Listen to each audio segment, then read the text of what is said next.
when I first heard about it from Dr. Paul Mason in the Low Carb Down Under talk, I actually didn't understand it. It took me a very long time to try and get the hold of it. So I didn't want to know about it. I heard about LDLs, different types of LDLs. I just didn't get it.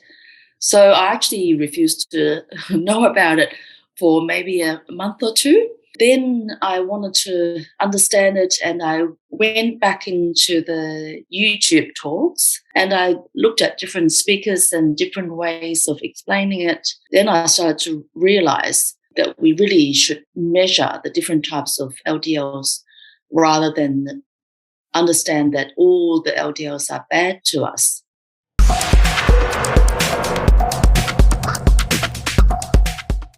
Well, good to meet you. You're in Australia, I understand. Is that correct? Yes, that's right. Yes, I'm in Australia. What part? Melbourne. Oh, you're in Melbourne. Okay. So they have the horse racing, I think, over there or something. Yeah, that's right. Yeah, Melbourne Cup is the very, very famous. Yeah, I've actually even heard of it. I lived in New Zealand for a period of time, so I never made it to Australia though. So anyway, well, welcome. Thank you for doing this. We see a lot of physicians in the low carb space. I was kind of reading your bio. It looks like you sort of just, kind of went on your own personal journey and discovered a low carb diet. Is that fair to say? Yes, that's right. Yes, I have a personal journey myself. And how did that go? I mean, it seems like a lot of physicians, myself included, don't really pay much attention to nutrition until it, really affects us. We could treat thousands and thousands of patients and kind of give lip service to nutrition, but we don't really get into it until we have our own personal health issues. And so what prompted you personally to look into diet and nutrition? Yeah, so my journey started about 7 or 8 years ago. I wasn't unwell, but I had my babies. My kids are now 10 and 13. So about 7 or 8 years ago, I wanted to get fit and lose a bit of weight. And I joined the local gym just to lose a few kilos and get fit and feel a bit more energy myself. I took up running as well, and I fell in love with the running. I've since ran 2 marathons myself, and prior to that, I did no exercise at all. So I went to the gym, and the gym had an 8-week body transformation challenge. So I decided that I'll join the challenge and just to see what I can do to lose a bit of weight and get fit. So I ended up losing about 4 kilos and about 4% of body fat. That's about all I had to lose, and I was very happy with how that went. So I had to put the food on a scale and measure out the amount of protein and fat and carbohydrates that the trainer prescribed a certain gram of each macro. So that's basically a low carb diet. So I learned how to do this low carb diet, and I delved into the science, and then I looked into more education to educate my patients on how to do low carb diet. There's a course by Low Carb Down Under, a weekend course. So I attended the course to learn about low carb nutrition. I also took up nutrition network education from South Africa. And then it was lockdown, work was quiet, and I did lots of learning online. And I started to learn a lot about the science behind it, the history, and I unlearned what was taught to us about low fat, that we shouldn't really fear eating fat. So I learned what was taught to us about cholesterol. I learned about about how to assess cardiovascular disease. I learned about triglyceride, and HDL is more important to assess cardiovascular disease. I learned about measuring insulin and craft test and how to measure insulin resistant in patients rather than just blindly look at the total cholesterol and telling patients to go on statins. And so in my general practice, I have started to reverse diabetes, tell patients to avoid eating too much carbohydrates, and reverse metabolic syndrome, obesity, inflammation, fatty liver, all those metabolic diseases. So in my usual general practice, I've come across so much metabolic syndrome, inflammation, and I started to tell my patients that these are all related to our lifestyle. They can all improve our health by improving our nutrition. And I reversed a lot of obesity. It's transformed my general practice. I've started to talk about lifestyle and nutrition, whereas before this, I've never used to, and used to prescribe lots more medications. Now I talk about lifestyle.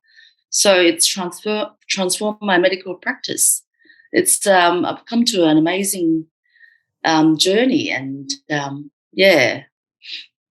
Yeah, that's the one thing that I think is so, eye-opening when you actually see patients actually getting better, maybe for the first time in a career where you're just so used to, the very rare person that maybe they're not, you consider they're not compliant, or the medicine's not working, or they're not taking it right, or it never seems to work. And then all of a sudden you fix their diet and lifestyle, and all of a sudden the diseases sort of kind of just go away, which is really powerful. How did you, because you said you had to unlearn all the things you've been taught. Particularly when it comes around kind of the diet heart hypothesis with, fat leads to elevated diet, serum cholesterol, which directly leads to heart disease, saturated fat clogs our arteries and stuff like that. How did that, how did you sort of reconcile what you'd learn with what people are saying? How do you make the shift consciously to say, I don't believe the other stuff anymore? Yeah, it was hard. It was difficult because I've been a GP for over 15 years. So I've been practicing this way for that long. When I first heard about it from Dr. Paul Mason in the Low Carb Down Under talk, I actually didn't understand it. It took me a very long time to try and get the hold of it. So I didn't want to know about it. I heard about LDLs, different types of LDLs. I just didn't get it. So I actually refused to know about it for maybe a month or two. And then I wanted to understand it, and I went back into the YouTube talks and I Googled LDL subfractions and different types of LDLs, and I looked at different speakers and different ways of explaining it. Then they started to teach me about LDL type 1, 2, 3, 4, 5, and I learned about the big fluffy LDLs are not to be feared. Then there's small dense LDLs that are oxidized by inflammation, sugar. Then I started to realize that that we really should measure the different types of LDLs rather than understand that all the LDLs are bad to us. I also looked at Dr. Tim Noakes' talks on total cholesterol and LDLs, and understand that it's not all to be feared and not all cholesterol is bad. So yeah, it took me a while. It took me a few months to understand it. Yeah, and so when you talked about cardiovascular risk, there's more than one risk factor. A lot of people just think, well, they'll ask me, you eat a bunch of steaks all the time, what's your cholesterol doing? I said, well, maybe you should ask me how my heart's doing, because that's the question you really want to understand, and mine is doing very good. Thank you very much. How do you stratify risk now? Because if you're saying LDL cholesterol has nuance, it's not all about, is your LDL cholesterol high? It's, the subfractions, the categories, the quality of the LDL cholesterol. How do you stratify people by cardiovascular risk at this point? Because people are still concerned about it. I'm concerned about it, quite frankly. I don't want to die of a heart attack, but how do you sort of talk about risk to your patients now?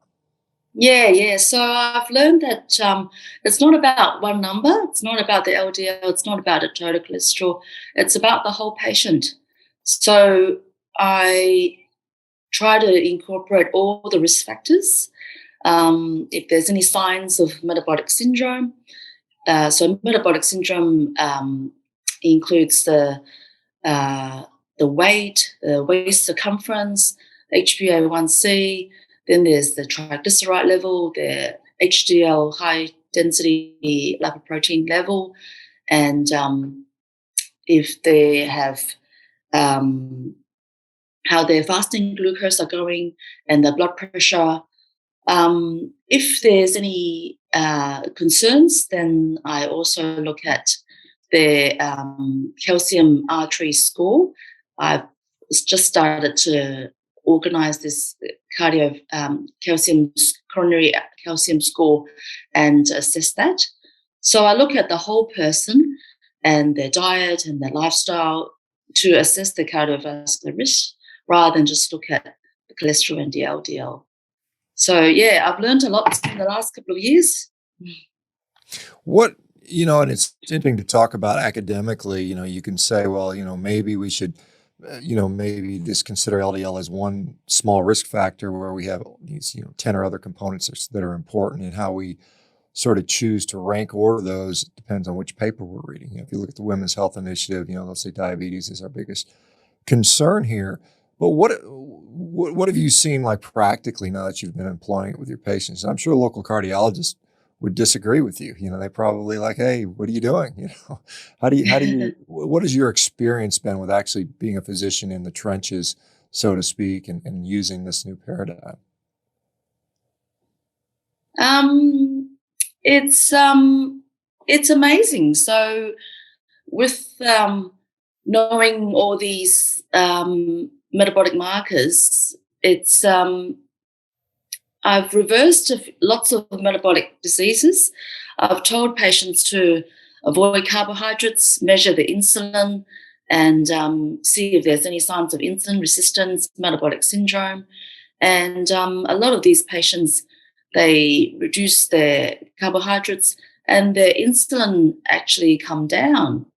Their blood pressure comes down, they feel better, they lose weight, their waist circumference is reduced, and they feel better in themselves.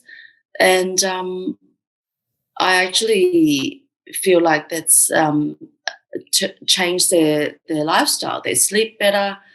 Certainly, this paradigm is not agreed by the local cardiologist. The local cardiologist actually advocates plant-based diet, and they worry about the LDLs and the total cholesterols. But I see a totally different picture with my patients. So it's amazing.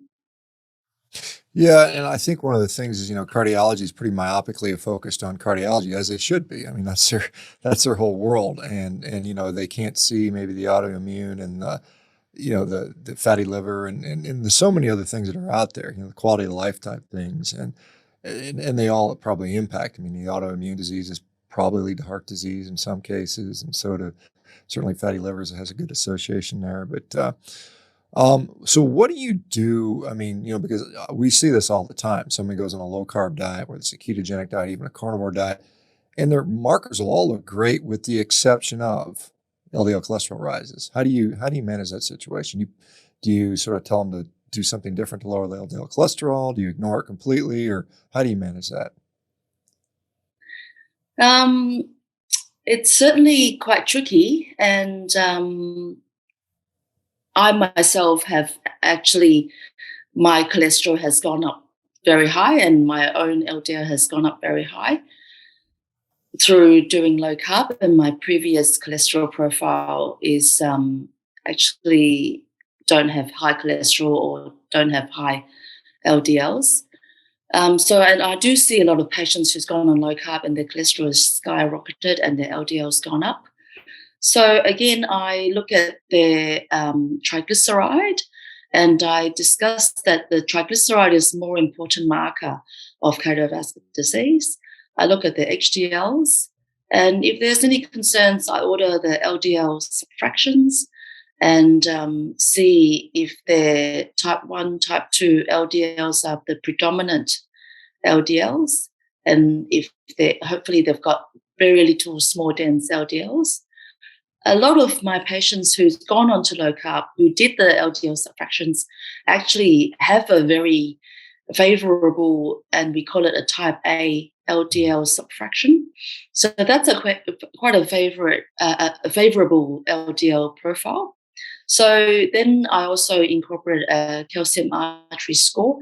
And if they haven't got any previous cardiovascular events, then I think it's fair to reassure them that it's even though they have a very high LDL and total cholesterol, they don't have a very high cardiovascular risk if they haven't had any events before. What, could you say triglycerides is more important? And I'm not disagreeing with you, but I'm just trying to ferret out, what is the literature that by which you're using to say that, hey, I think triglycerides, a favorable triglyceride HDL ratio is more important than what my LDL cholesterol is? Where does that data come from? I think there's quite a few studies. I can't really quote definite studies, but there's a tremendous amount of literature saying that the triglyceride is more important. And with the triglyceride less than 1, and the measure is different in Australia to the US numbers. Mm-hmm. And so with the triglyceride low, it is definitely less of a cardiovascular risk. One of the things I always say is, because these numbers are always fluid. I mean, they're always dynamic and they're changing, and from one hour to the next, you might get very different numbers, or certainly day to day. And I, personally, I like to see things that tend to change less rapidly, like, someone's blood pressure over time, their waist to height ratio, or their, imaging, which is really good. The CAC score, the CAC score has been very, very beneficial. How much, like I said, how much import do you put onto these imaging studies, or do you use them very often? I'm tending to use them more and more often. So I offer it to my patients. If they are keen to get it organized, then they have this option to see how much calcium is deposited in the heart. Unfortunately, in Australia, this scan isn't, there's no government funding. So it does cost the patient about 200 Australian dollars. But a lot of patients are quite keen to get it done.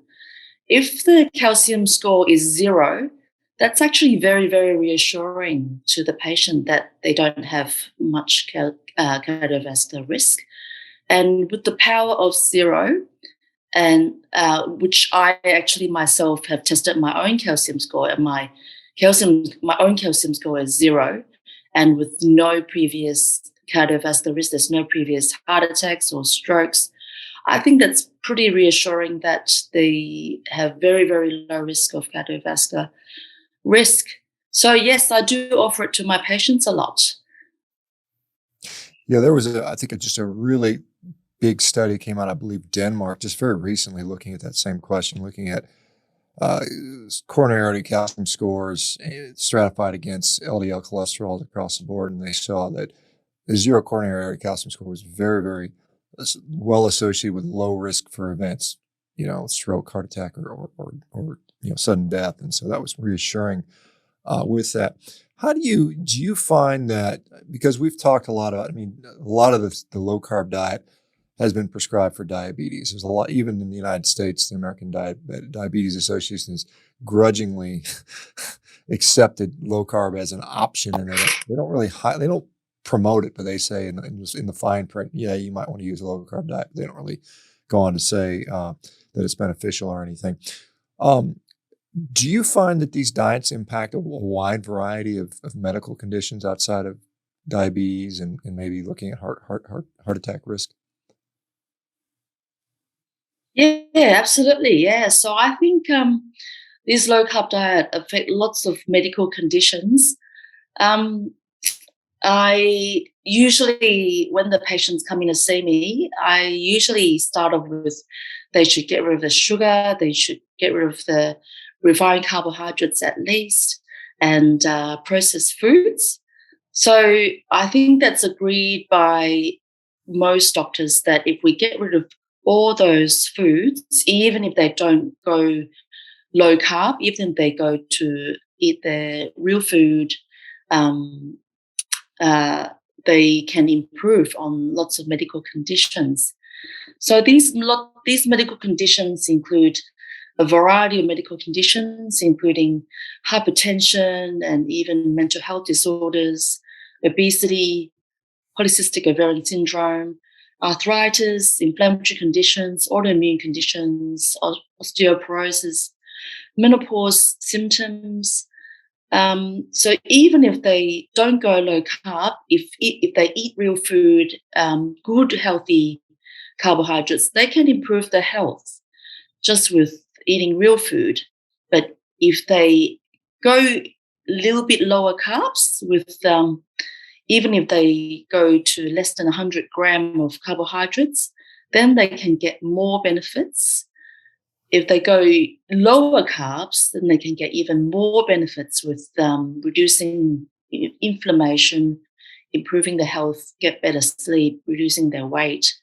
So they don't have to go very low carb, and they can get some benefit. Yeah, just removing the process. Yeah, I think no matter where you fall on the dietary war spectrum, whether you're fully plant-based or fully meat-based like myself, I think all of us tend to agree getting rid of the kind of the ultra-processed junk food is a huge win for everybody. And you can disagree about what's left over, but that seems to be a common thing. And it seems like as physicians, you're just kind of mopping up the damage from all the food. It's like you're constantly fighting this war that's you're just overwhelmed with. It's like kind of punching at the ocean, trying to make a difference. Sometimes it seems like that. I see that you sort of studying with I guess it's the Australian College of Nutrition and Environmental Medicine. What is the goal with that? What are you trying to do through that particular organization? Yeah. So this is a self-paced learning program. I'm halfway through this program to try and get into fellowship. So there's modules that I learn online. I've done about 5 or 6 modules. So the modules have lots of lectures on nutrition. There's environmental nodules and child health, mental health nodules. Um, then they've got long COVID modules and talking about nutrition, nutrients, how to measure pathology labs. So I'm halfway through this fellowship, and I've written a case study on how a patient of mine reversed his diabetes. So I've submitted that case study, and I've got very good feedback. Then hopefully in a few months' time with more studies, I've got to do an oral exam. So they've got to present me a case study, and I've got to look at the case study in an integrated way of treating the patient as a whole. So with doing this Australian College of Nutrition and Environmental Medicine, I'm hoping to become a fellow. With becoming a fellow, it's industry recognised that I've done my studies. Then I will be an integrative GP. I'm already practicing as an integrative GP. So that's more of an industry recognised. Then I can put my name out as that I've done the studies, and then it's more of a recognition of getting into this integrative GP practice. So yep. No, I was going to say when you are able to talk to patients and they actually agree to adjust their diet, cut out sugar, reduce carbohydrates or whatever they do. How quickly do you see results like improved glycemia or other markers of metabolic health? How quickly does that typically occur? It's quite amazing how quickly they improve their health. When they when I talk about all these trying to stop their diet, carbohydrates, sugar, processed foods, I get them to come back about 2 or 3 weeks time, sometimes 4 weeks, and quite often they improve their health very quickly. They feel much better within about 2 or 3 weeks. They lose maybe a couple of kilos. They feel more energy. They feel less bloated, and they feel better in themselves already. Usually, it's the bloatedness and they the central obesity. They feel a bit better in themselves. They feel more energy. They sleep a bit better. Sometimes I get them to come back about 2 or 3 months' time, get them to do a blood test, and the triglycerides come down, the glucose level come down, the fasting insulin level come down. They lose a few kilos, and it's amazing how quick they feel. Yeah, and that's I think that's an interesting part, and I don't know if like I said, I know in the United States we just went through a big pandemic, and there was very little discussion about metabolic health and reducing risk factors for the patient. It was a lot about taking vaccines, wearing masks, locking down. Did Australia have much, or Victoria in general, have much discussion around, hey, this might be a good time to lose those extra 20 pounds, or was any of that discussed at all during this time? Not at all, no, not at all. So Victoria is the most locked down area in the whole world. So we had 2 years of many months of lockdown. So we had lots and lots of lockdown in our own house, and we had to be restricted to travel within 5 kilometers of our house. We're not allowed to go walking or running beyond 5 kilometers of our radius. We were the most locked down area in the whole world. Our premier came on TV every single day to talk about the numbers of COVID. Sometimes it's one case of COVID and we lock down the whole entire state. There was virtually no talk of metabolic health. There's no talk of improving lifestyle or cleaning up our eating, improving nutrition. Every day it's talking about the numbers of COVID. They talk about restrictions, lockdown, and social distancing is all that was talked about. After a year or so, when the COVID vaccines came out, they talk about vaccination. Everyone needs to do vaccination, at least 3 vaccinations. And but there is no mention of cleaning up our diet, nutrition, and there was discussion of exercise. We're allowed to go exercise, but there's no mention of metabolic health or nutrition at all. You're allowed to, but maybe not even encouraged to. Why do you think that is? Because obviously you've got Dan Andrews, your premier there on TV every Yes. day. How hard would it be to say to spend an extra 15 seconds a day, say, hey guys, this would be a great time to lose weight, get some exercise and clean up your diet. You could have done that every day. Why do you think they chose not to do that? Do you think they were worried about the messaging? Do you think there was some conflict of interest, or do they think that no one would do it or it didn't work? What do you think the thought is behind that? I am not really sure if there's any big food or any big food that's behind all this. Yes, it is not difficult to talk about nutrition. But when we went into lockdown, people did scavengers on the supermarket, and it's the processed foods, the rice and the bread, that it's all bought, and as well as toilet paper. But there's no mention of nutrition. I am I have no idea why Dan couldn't talk about it. Yeah, I'm sort of perplexed myself.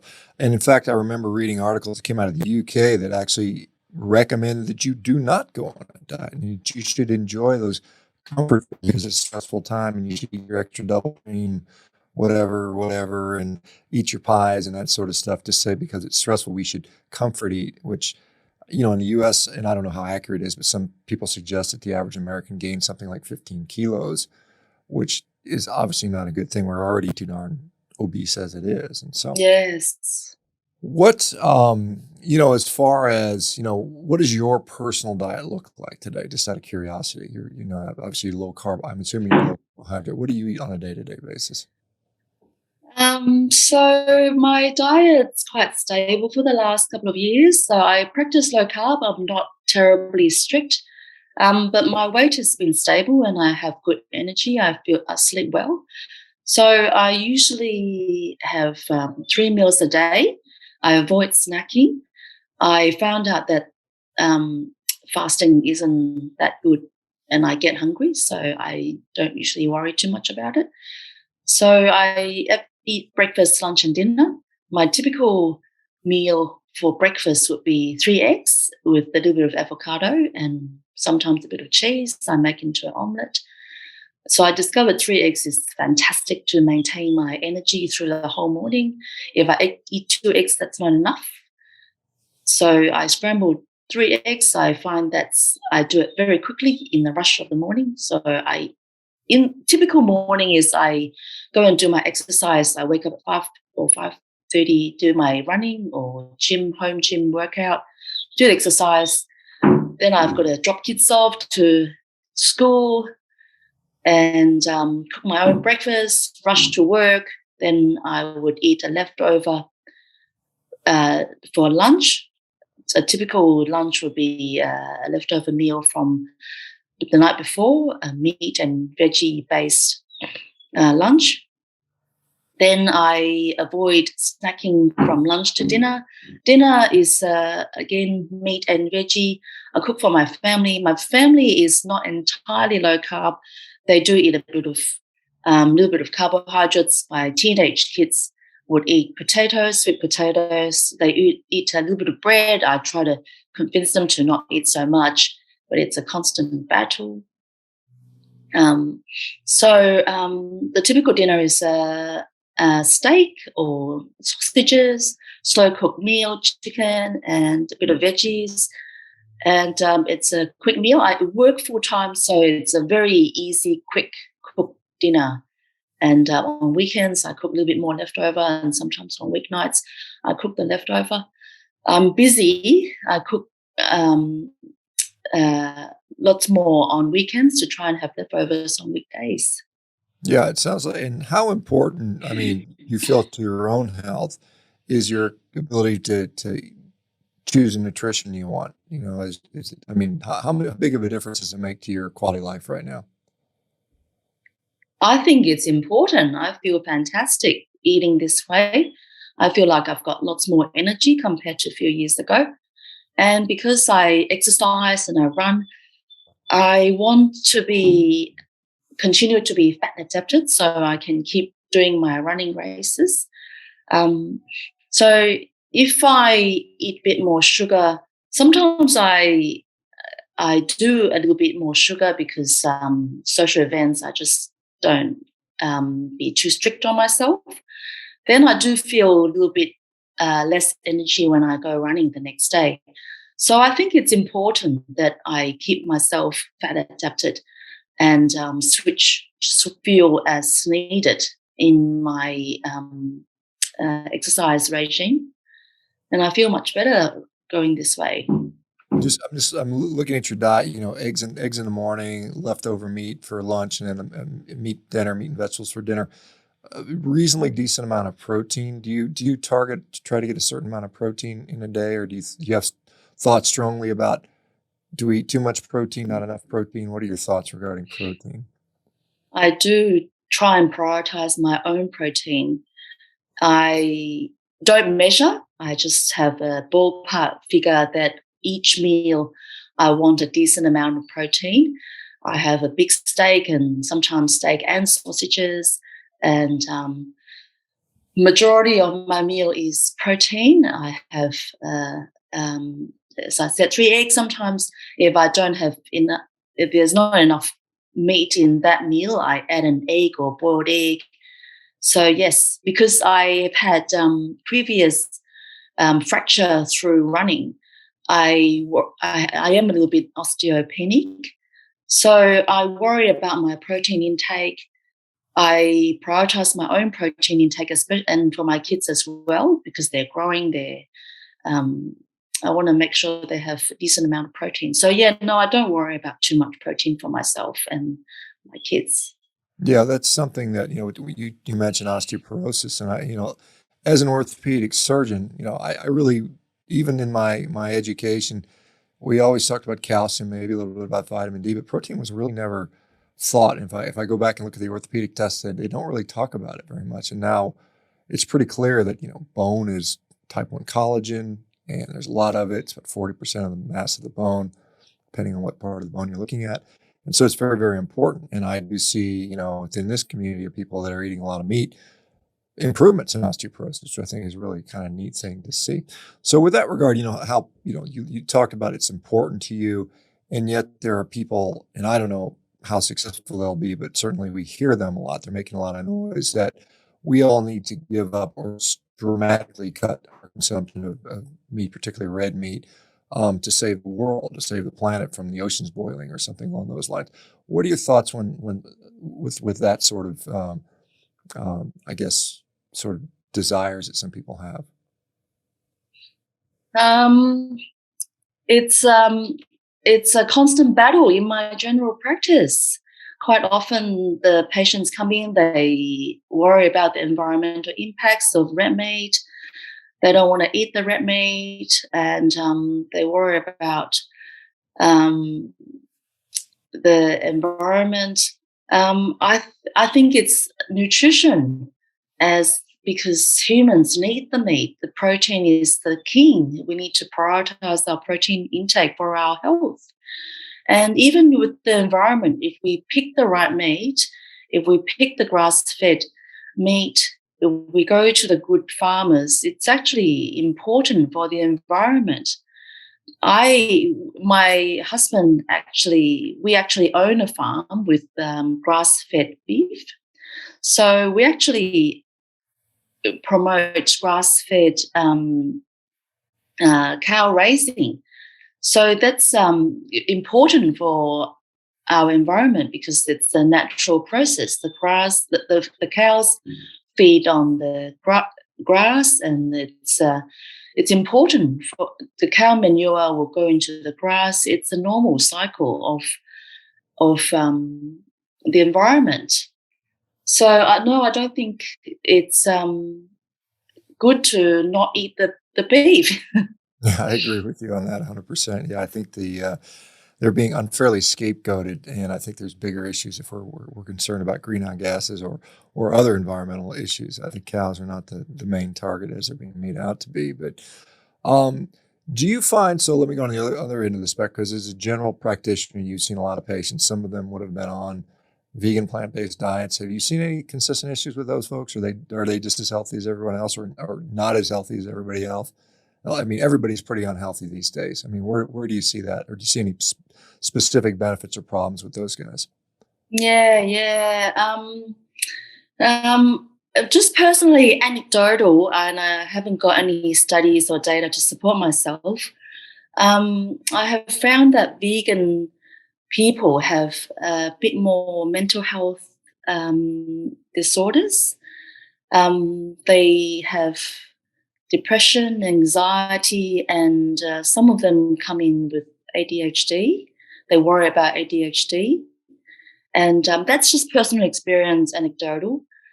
Certainly, they are more tired, and iron deficiency, lots of nutrient deficiency, B12 deficiency, and they are more tired. They can certainly be more obese. And so, I haven't got data to support myself. Sometimes I try to suggest to them that protein is important, that they should really think about eating animal protein. And sometimes it's feasible to try and get them to eat some. Sometimes it's not. So I do have some good experience with getting these people to start to eat some more meat.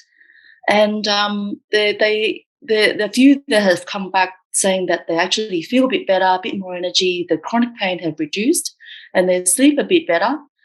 But quite often they haven't.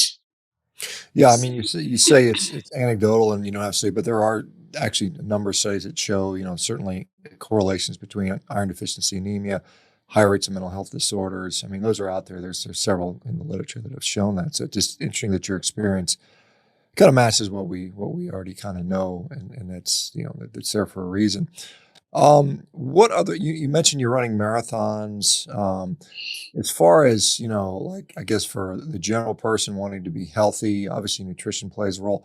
How would you like if you were to like let's say you had a patient that didn't know anything, they were just like, I'm overweight, I'm tired, maybe I'm pre-diabetic, I'm 40 years old, and I just don't know what to do. How do you get that person? I mean, you start with the nutrition. What do you talk to them about? Yeah. So I like to start with nutrition. So quite often they come in, they are not well, and they believe that they had to exercise to lose weight and get healthy. But I try to tell them, no, you don't have to do massive amount of exercise. You don't have to go walking or go running to start. So cleaning up their nutrition is a good start. They can go slow or they can go quick. If they want to go slow, that's okay. They can just start with cleaning up their eating, with reducing sugars and carbohydrates. Just reduction can help. They don't have to get rid of all the carbs. They can just get rid of sugar and processed food to start and get rid of the white bread.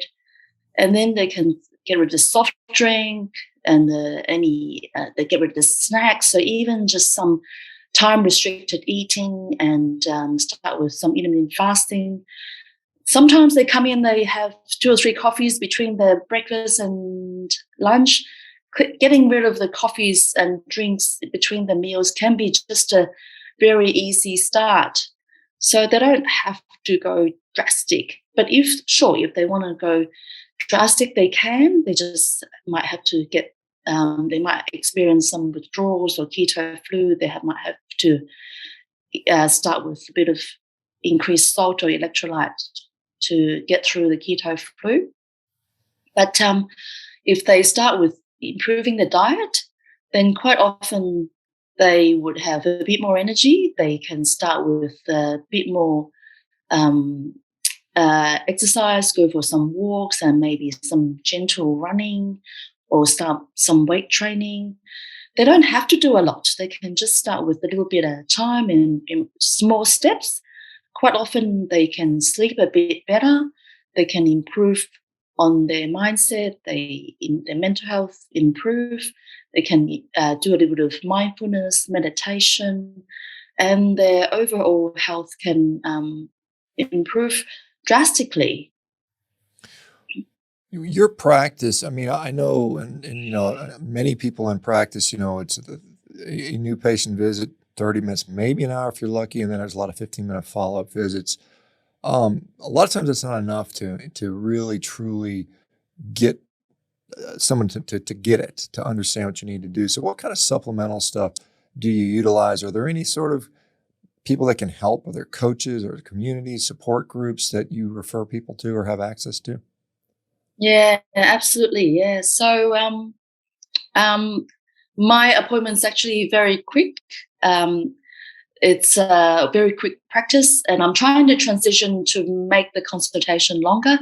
Quite often the initial consult is 10, 15 or even 20 minutes initially. I get them to come back and we book in for a longer nutrition consult, 20, 30 minutes nutrition consult. Quite often I email them lots of resources to follow up. I have a list of websites and resources. My own website, get links to other podcasts and websites. I've set up a Facebook page with a few like-minded health coaches. The Facebook group is called Low Carb Melbourne. So we have a local Facebook group that has support with our local Melbourne people. There's health coaches that I've connected with, like Tracey McBeath is a health coach that I work with very closely. So patients can link up with Tracey or the group, or even just listen to their podcast, go read books. And I link to the books such as Peter Bruckner's book on A Fat Lot of Good. So I usually email them lots and lots of resources. They can look at the podcast, look at those websites, and connect to our group. They can come to we've got lunches that we have, gatherings. So it has worked very well this way, and people feel supported, and they can. So even just a short consultation, if they feel supported, it's quite beneficial to watch the links, and yeah. Yeah, that's one thing I found to be, invariably true is that people need support, and it's hard to do it in a typical physician setting. As an orthopedic surgeon, I sometimes had 3 patients to see in 15 minutes. It's just crazy. It's just like, it's hard to do anything. Let me ask you, this is kind of because, you mentioned a lot of YouTube videos and this stuff. And how do you feel about, as a physician, you go through a medical school, lecture, residency, internship, fellowship, perhaps, all this formal training, the formalized CME training, which a lot of times is funded by pharmaceutical companies, at least in the United States it is. How do you get over the sort of, some people say, well, you're getting information from YouTube. That's awful. Why would you, physician, you should know better than that. My grandma YouTube. What are your thoughts around people getting information from people on YouTube?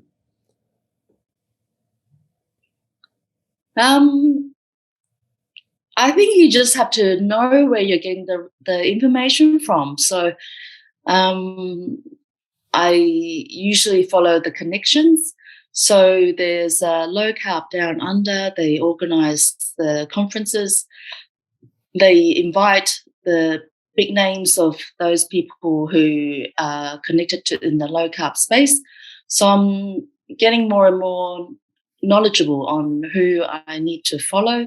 So big names such as those who've written good, reputable books like Nina Teicholz or Zoe Harcum or Gary Taubes. So these big names, they are quite evidence-based, and so I read the books. I follow the connections.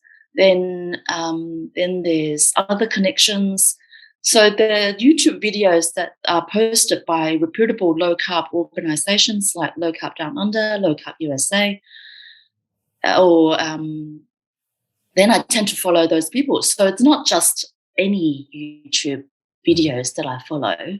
Yeah, there's some sort of bizarre stuff on YouTube. There'd be people drinking their own urine, or some crazy stuff out there, which I kind of chuckle at. But I mean, some people, they'll swear it works. It works for me. So anyway, where do you see your practice going? Or you said, you mentioned, you have a very rapid pace right now.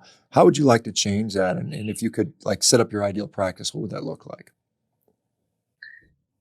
So I have been working in this practice for about 14 years. I have just started to work in another clinic 1 day a week in a more of an integrative practice.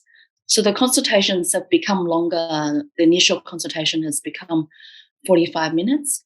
So that's in a very thorough history taking and more time for me to talk about nutrition, lifestyle, mindset, sleep, exercise. So I'm hoping that I will work more in the integrative, longer consultation to incorporate more of a lifestyle practice. So then we can get more time to talk about how to incorporate all the lifestyle things, and so the patient can understand a bit more. Yeah. So yeah, I'm transitioning into that. How much deprescription are you doing? I mean, that's something I didn't really learn how to deprescribe drugs in medical school, just how to use them. There wasn't any sort of, this is how you get people off drugs, because the assumption was they'd never come off them, I think. Is that a part of your practice right now? And did you have any sort of place to go to learn how to do that? Yeah. So I am doing a little bit of it, just mostly for the diabetic patients or hypertensive patients. Where I learn is from other doctors in the low carb space. So there's a couple of Facebook groups that are connecting with the low carb doctors space, and there's guidelines from the metabolic doctors. So some patients actually have decided that they come off their diabetic drugs because they don't like it. And some of them come in to see me after they've come off the metabolic or diabetes tablets, to come in and check in on me. And sometimes I do the blood test and I say, yeah, sure, you've done the right thing. That's fine, because the HbA1c and they've lost all their weight, and the blood pressure is actually fine after they've done it all. But sure, I don't recommend them doing it themselves. Sometimes I go gradually myself. I take off one drug at a time, and then I get them to check their blood sugar, and they've done very well, and the blood pressure is fine. So I quite enjoy de-prescribing patients. Sometimes I get them to come off a few medication or antidepressants because they've done very well with improving the diet. Their mental health have improved. It's very satisfying to get them off the drugs, and patients love it. Do you see, like in the United States, we spend, I think, $3.5 trillion and probably more. That's probably a couple years old now, every year on medical care, and most of it's chronic disease. I don't know if that's financially sustainable. Do you see where do you see the future of medicine going? Do you think there's going to be a bigger emphasis on lifestyle, or do you think it's just going to be business as usual, more technology, more medications? Where do you think it's going to go? I'm hoping to have more influence on lifestyle. A lot of my colleagues are still very focused on medication. I'm trying to influence my colleagues that lifestyle is very important. I think they are more and more influenced on lifestyle. The population, the people are certainly wanting this type of medicine to be practiced. In social media, I talk about this, and I don't get any financial incentive on promoting lifestyle on social media. It's just me trying to get my voice heard on whoever that follows me on social media. In doctors group, I try to tell or influence the GPs in Australia that lifestyle is important. Some GPs, there's more and more GPs that are following this kind of practice. But then with the government, we get cracked down on ordering too many blood tests on like iron studies or vitamin D or checking their thyroid. So there's funding issues on too many blood tests that's checked. And so there's lots of problems with that as well. So I don't know. I'm hoping more lifestyle-based practice. Well, hopefully we'll all keep fighting for that. So you mentioned social media. So, and we're just about through an hour. So I want to give you a chance to just, where do people find you? I guess on social media. And if they want to be one of your patients, where do they go? If they want to see me, then I am located in Melbourne, Australia. I work in 2 clinics in Wantirna and Hawthorn in Melbourne. So they are most welcome to come and see me face to face. They can also book telehealth if they're in Australia. So I have a website. My website is DRAVICHARLTON.com. So drAVCharlton.com. My social media on Facebook, I'm Dr. Charlton Low Carb GP on Facebook and Instagram. So they're most welcome to shoot me a post. So everyone around the world is welcome to follow me on social media. I post what I eat, and I post some beginners information or even more advanced information on low carb lifestyle or other lifestyle things that I just see wherever is relevant on what's happening to my life and around my group. You're most welcome to join Low Carb Melbourne. You don't have to be in Melbourne to join Low Carb Melbourne. We're a supportive, inclusive support group. We organise lunches in the Melbourne area. So I'm very active on social media, and I'm connected with lots of lifestyle coaches such as Tracey McBeath, who's got a fantastic support group. And yeah. Wonderful. Yeah, I just found you on Instagram. I just followed you there. So I see some of the eggs and bacon you got posted there. So very good. Anyway, well, Avi, thank you so much for doing this. I unfortunately have to run to do another meeting. It's been a pleasure getting to meet you and know you. And I'm hoping one day I'll get down to Australia, and because I've talked with Paul Mason and Peter Bruckner. I've actually had dinner with Paul several times, and Peter Bruckner and all the folks you've talked about. So it'd be nice to get down there one day. Anyway, thank you so much. Appreciate it.